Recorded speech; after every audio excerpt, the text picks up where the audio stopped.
अचानक पता चला कि पति का आकार मेल नहीं खा रहा, मानो जैसे वह कोई दूसरा आदमी हो, और उसकी हरकतें भी बहुत अजीब थीं।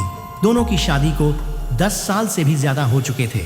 पति तो कब का उसमें दिलचस्पी खो चुका, मगर इस बार की बिजनेस ट्रिप से लौटने के बाद से वह लगातार उसे अजीब नजरों से घूर रहा था। जब भी पकड़ा जाता तो ऐसे दिखाता जैसे कुछ हुआ ही ना हो, और कभी कभी मौका पाकर छेड़खानी भी करता। शुरुआत में शाओमेई ने इस पर ध्यान नहीं दिया, बल्कि थोड़ा खुश भी हुई, लेकिन उसी दिन पति ने बेटी को गलत दवा दे दी। वह उसकी सफाई नहीं सुन रही थी, लेकिन शाओमेई के मन में शक पैदा हो गया। सामने खड़ा चेहरा वाकई उसके पति जैसा ही था, लेकिन आखिर ये मामला क्या था। रात होते ही पति उसके साथ नज़दीकी बढ़ाने की कोशिश करने लगा, मगर शाओमेई ने देखा कि वह अपनी शादी की अंगूठी तक नहीं पहन पा रहा है। बहाना बहुत ही बेढंगा और ज़बरदस्ती का लगा, और ऊपर से पहले से ही अजीब हरकतें। सबने शाओमेई को शक दिलाया कि सामने वाला शख्स उसका असली पति नहीं है। तभी अचानक मोबाइल की घंटी बजी। शाओमेई तुरंत कॉल रिसीव करने गई, लेकिन हैरानी की बात यह थी कि फ़ोन पर उसके पति की आवाज़ सुनाई दी। सुनकर शाओमेई बिल्कुल सन्न रह गई, लेकिन वह अभी कुछ समझ ही पाती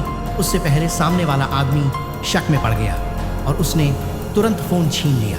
मैं तुम्हें चेतावनी। यह बिल्कुल भी उसकी स्थिति नहीं थी, इसलिए उसने तुरंत बेटी को लेकर घर छोड़ दिया।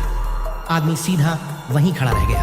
अगर शाओमेई भागकर उससे लिपट जाती तो उसकी नकली पहचान उजागर हो जाती। असल में कियांग एक प्लास्टिक सर्जन था, जो काम के कारण अक्सर बाहर शहरों में यात्रा करता था। यही मौका पड़ोसी दाढ़ी वाले आदमी को मिल गया।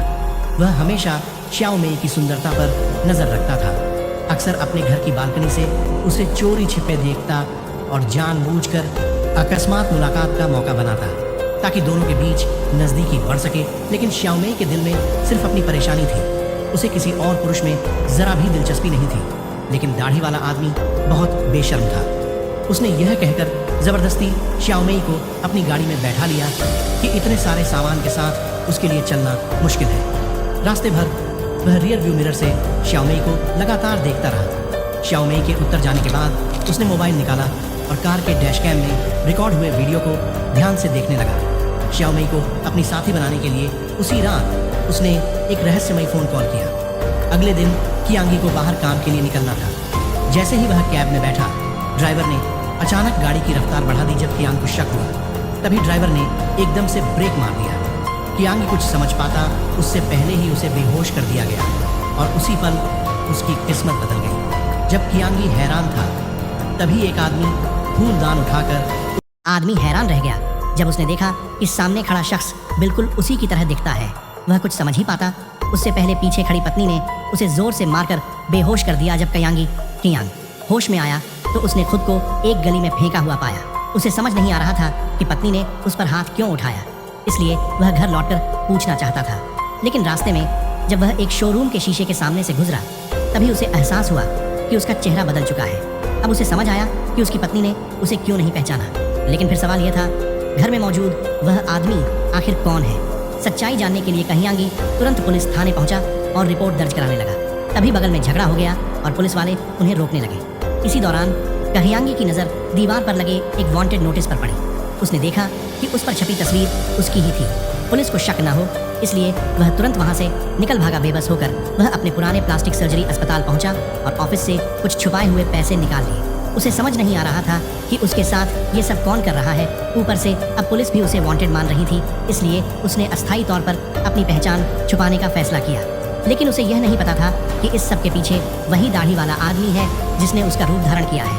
वह दाढ़ी वाला लंबे समय से उसकी पत्नी शाओमेई को पाना चाहता था। इसी वजह से उसने कियांगी को बेहोश करवाया और उसका चेहरा एक वांटेड अपराधी जैसा बनवा दिया। फिर उसने खुद को कियांगी जैसा बना लिया। लेकिन दाढ़ी वाले की आदतें कियांगी से बिल्कुल अलग थी। जहाँ कियांगी कभी भी चीज़ें इधर उधर नहीं फेंकता था, वहीं नकली शख्स ने शादी की अंगूठी तक बाथरूम की वॉश बेसिन पर छोड़ दी। ये देखकर शाओमेई को शक होने लगा।